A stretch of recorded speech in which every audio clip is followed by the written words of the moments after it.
How's it going, everybody? Drew Creal here, and in this video what I wanted to do is answer the question, can the Yamaha THR30 handle effects pedals? And so what I've done for you today is I've lined up my little mini pedal board that has a Yamaha Magic Stomp and a Line 6 HX Stomp. I have that running into the front end of the Yamaha THR30 wireless, and out the back of that I'm doing stereo outs, and we're going into the interface like that. So a lot of people in some of my previous THR videos were like, can you play pedals into it? And we're going to find out here in a minute that yes, you can, but is it the optimal setup for you? Probably not. There's probably better ways to use your effects pedals. But this could be kind of an option, and what I've sort of discovered is that this little amp, this very portable battery-powered amp, is kind of a Swiss Army knife. You can run a whole variety of things into it. You can play electric guitar, acoustic guitar, bass. You can play keyboards through this thing.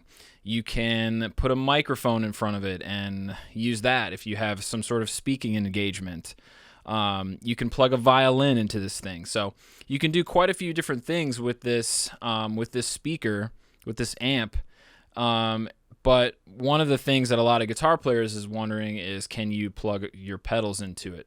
So let's get into it. So I mentioned how I have it all set up and running right now. It's going into this guitar input here. The THR doesn't have stereo inputs, so I'm just running mono from the HX Stomp. And I've got the THR set to flat mode, okay? So I've got my controls kind of set up as so. Now, you don't have any cabinet simulation when you go into the flat mode because you basically just want a flat sound. You don't want to run your keyboard or your pedals into a cabinet unless you're a guitar player, which you are. So in this case, what we're doing is we're using the speaker simulation or the IR, impulse response, on the HX Stomp. Okay, and then you have your controls, as you can see here. So we've got compressor, gate, we've got all of the effects that we can run post. So essentially what we're going to use the HX Stomp for is sort of like a preamp / cabinet, speaker cabinet simulator. So let's hear what the clean tone is, what it sounds like. So it's totally dry. So basically on the Stomp, I've got a compressor, I've got a matchless channel 1 amp model, and then I've got my speaker cabinet, and then this little thing here is the Magic Stomp, which I'll use that in a variety of ways here in a second. So check this out. This is the clean sound again. So let's start adding some things to that clean sound. Let's add the compressor.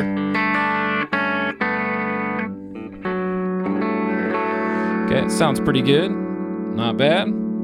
Let's add the chorus. Okay, let's turn the Magic Stomp on. This is actually running before everything, so.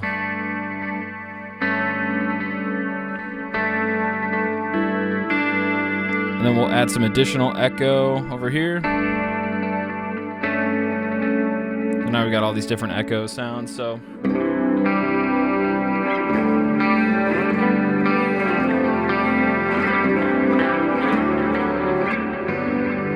So it's kind of busy. Let me change up the Magic Stomp sound. We'll get a chorus.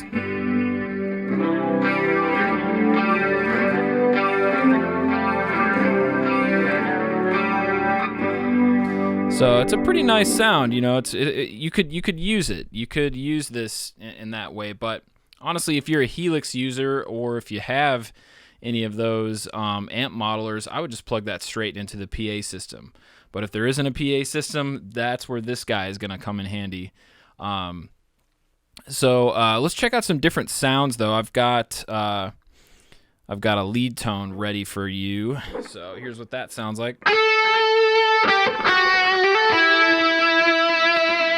I'm going to turn the chorus off on the THR.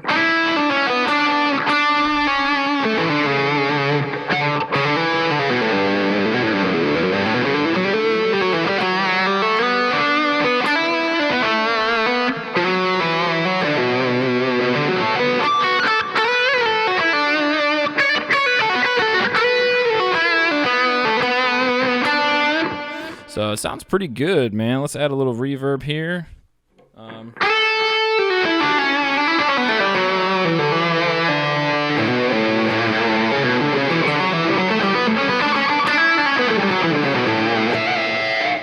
So the only bummer that I can think of right out of the gate here is that you don't have your stereo effects sounds coming from your Helix Stomp, or maybe you have a stereo pedal board, maybe you got some cool Strymon stuff, and you want to plug that stereo into here. You can't do that.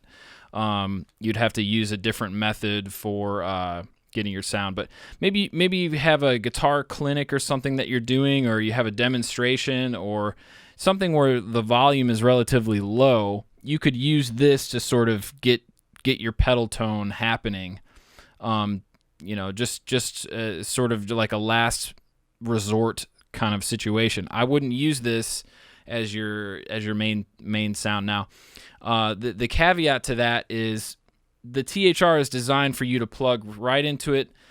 I'm very confident in the amp models and the sounds that this thing has to offer. I wouldn't use this setup that I have here for you today. I would just plug right into the THR because it sounds killer on its own, and that way you've got all of the stereo sounds, and you've got pretty much everything you need right there. Now, if you wanted to do channel changing, there's a product out there. I can't remember what it's called. I want to say MIDI Buddy, but I know that's wrong.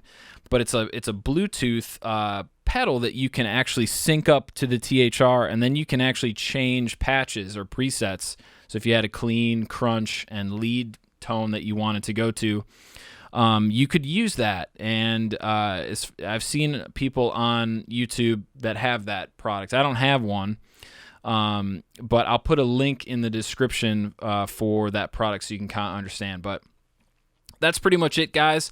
I don't have a ton of outboard pedals to plug into this thing. My guess is that without speaker simulation, you're kind of screwed. Like, you're not going to have a good tone coming out of the THR. You need speaker cabinet simulator, because when you go to the flat mode, there's no cabinet anymore. Now, I suppose you could go to one of these other sounds and you could go to clean, but then you've got a different preamp sound. In fact, why don't we just try that really quick here? Let's turn the cabinet simulation off on the Helix here. I'm glad I thought of that. Gosh, I was just sort of rambling, and here we go. So here's that tone again. So that's with that's with two cabinets on. We don't want that. So that's what that sounds like. I guess it's not horrible, but it's not ideal.